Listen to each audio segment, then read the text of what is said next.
এই কয়েকটা দিন বেশ গরম পড়েছে। ভাদ্র মাসের রোদ বলে কথা, গরম তো একটু পড়বেই। আর এই গরমে মনে হচ্ছিল একটু তেতো তরকারি খাই।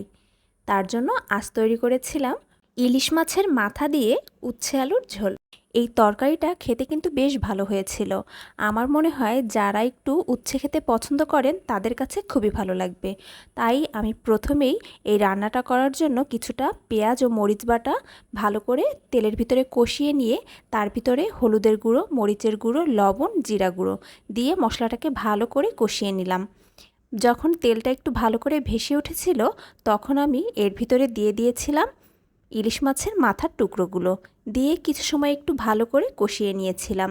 এভাবেই ইলিশ মাছের মাথা দিয়ে উচ্ছেটা রান্না করলে খেতে কিন্তু খুবই ভালো লাগে। আর যদি উচ্ছে আলুর ঝোল করা যায় তাহলে তো কোনো কথাই নেই। এই তো এখানে আমি একটু মোটা মোটা করে উচ্ছে আর আলুটা কেটে নিয়েছিলাম।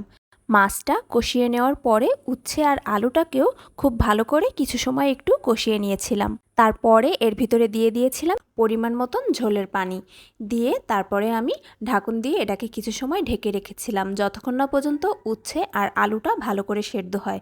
কিন্তু আমি একেবারেই অনেক বেশি সেদ্ধ করিনি, এতে করে উচ্ছেটা ভেঙে ভেঙে গেলে তেঁতোর পরিমাণটা কিন্তু বেড়ে যাবে। এই কারণে আমি দেখেছিলাম খুব সুন্দরভাবে সব কিছু সেদ্ধ হয়েছে কিনা, কিন্তু একেবারে গালিয়ে ফেলিনি। এই তো আমার রান্নাটা কিন্তু প্রায় শেষ। ঝোলটা আমি এই পরিমাণেই রাখবো। এই তো দেখুন আমার রান্নার ফাইনাল লুক।